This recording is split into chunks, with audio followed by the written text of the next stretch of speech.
இது ஒரு புறம் இருக்க, மறுபுறம் பாருங்கள் எசேக்கியா மரணப்படுக்கையா இருக்கிறான், வியாதியா இருக்கிறான்.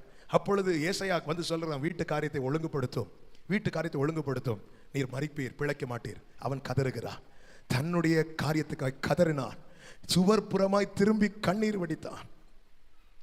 எப்படி அவன் படுத்திருக்கிறான் பாருங்க. ஏசாயா வரார், வாசல் புறமாய் திரும்பி படுத்திருக்கிறான். ஏசாயா வந்து பேசுறார், ஏன்னா மரணப்படுக்கையில் இருக்கிறான், வியாதி, எலும்பு கூட இருக்க முடியாது. திரும்பி இப்படி ஏசாயா சொல்றாரு, வீட்டு காரியத்தை ஒழுங்குபடுத்தும், நீ சாக போற. உடனே திரும்புறான், சுவர் புறமா திரும்புறான், இந்த சைடு டேன் பண்ணி அழுறான். ஆண்டவர் சொல்ற, உன் விண்ணப்பத்தை நான் கேட்டேன், உன் கண்ணீரை கண்டேன். அப்படின்னு என்ன அர்த்தம்? ஜெபம் பண்றாரு, கேட்கிறாரு, அழுறாரு, பாக்குறாரு. ஹல்லேலூயா. அழுதுட்டா பாத்துருவாரு. ஆமென். கண்ணீரை கண்டேன், உன் நாட்களோட 15 வருஷத்தை கூட்டுவேன். இப்ப நான் கேட்கிறேன் பாருங்க, இவன் நீ மரிக்க போறங்கிற வார்த்தை யாருடைய வார்த்தை? கர்த்தருடைய வார்த்தை. ஆனா ஏசேக்கியா அழுத பிறகு கர்த்தர் என்ன செய்தார்? அந்த காரியம் செய்யாதபடிக்கு மனமாறினார். என் ஆண்டவர் இரக்கம் உள்ளவர், 4 தலைமுறைக்கு அக்கிரமத்தை விசாரிக்கிறவர். அதே தேவன் தான் 1000 தலைமுறை மட்டும் இரக்கம் செய்கிறவர்.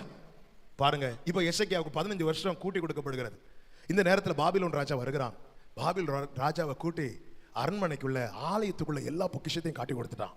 வேதம் காண்பிக்கிறது, எடுத்து வாசிக்க நேரம் இல்லை, டைம் முடிஞ்சதுனால.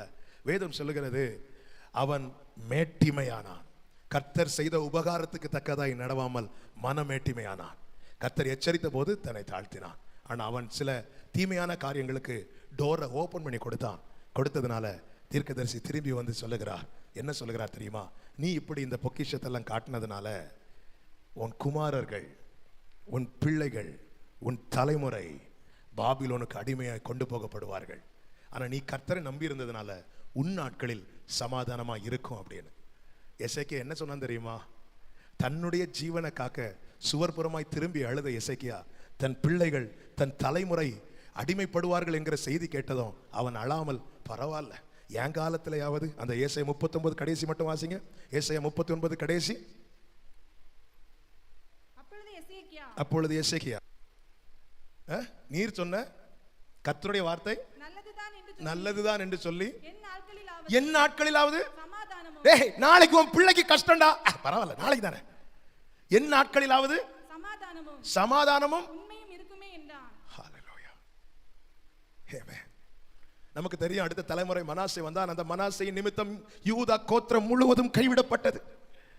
அடுத்து எழும்பினவர்கள் பாபிலோனில் அடிமையாக கொண்டு போகப்பட்டு 70 வருடம் அடிமைத்தன நுகத்துக்குள்ள இருந்தாங்க.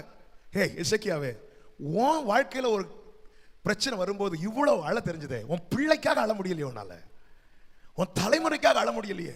ஏன் நான் எனக்காக அழுதில்ல, அவங்களுக்காக அழட்டும். என் நாட்களிலாவது நான் வடிக்கிற கண்ணீர் எனக்கான சமாதானத்தை மட்டும் கொடுப்பதா இருக்கக்கூடாது, என் தலைமுறைக்கு. அதுதான் 2 பேரை காண்பித்தேன், தாவீதை காண்பித்தேன், எசேக்கியாவை காண்பித்தேன். இன்னைக்கு அநேக எசேக்கியாவை போல நம்பிக்கை சூப்பரா வச்சிருக்கிறாங்க, எல்லாத்திலும் டாப்ல இருக்கிறாங்க. ஆனா தலைமுறையின் சமாதானத்துக்காக கண்ணீர் வடிக்கிறதுல கோட்டை விடுறாங்க. தாவீதை பாருங்க, எசேக்கியா மாதிரி பெரிய நம்பிக்கை எல்லாம் கிடையாது. எசேக்கியா மாதிரி எல்லாத்திலையும் எசேக்கியா என்ன சொல்லி ஜெபிக்கிறார்? நான் உமக்கு முன்பாய் உண்மை உத்தமமாய் நடந்ததை நினைத்துக்கொள்ளும். இதுதான் ஜெபம். ஆண்டவரே, கெஞ்சல்ல வேற ஒன்று அழுதான் சொல்லிட்டு ஜெபம், நான் உமக்கு முன்னா எப்படி நடந்தது அதை மட்டும் நினைச்சுக்கோங்க. ரைட், அது நினைச்சார். 15 வருஷம் கூட்டி கொடுத்தார். அடுத்து தலைமுறைக்கு எதுக்கு வான் பண்றார்? எதுக்கு எச்சரிக்கிறார்? நீ பேழை கட்டுறதுக்கு தானே. எதுக்கு எச்சரிக்கிறார்? பரவாயில்ல, இதுதான் அவங்க முடிவு, இதுதான் அவங்க முடிவுனா எதுக்கு உன்ட்ட ஃபர்ஸ்டே அட்வான்ஸா சொல்லணும்? எசேக்கியாவே, உனக்காக அழ தெரிஞ்ச உனக்கு உன் பிள்ளைக்காக அழ தெரியலையே. ஹல்லேலூயா. நீ உன் காரியம் உன்னுடையது, உன்னுடைய ஸ்தானம், இதை மட்டும் பார்த்துட்டு இருக்கிறியே.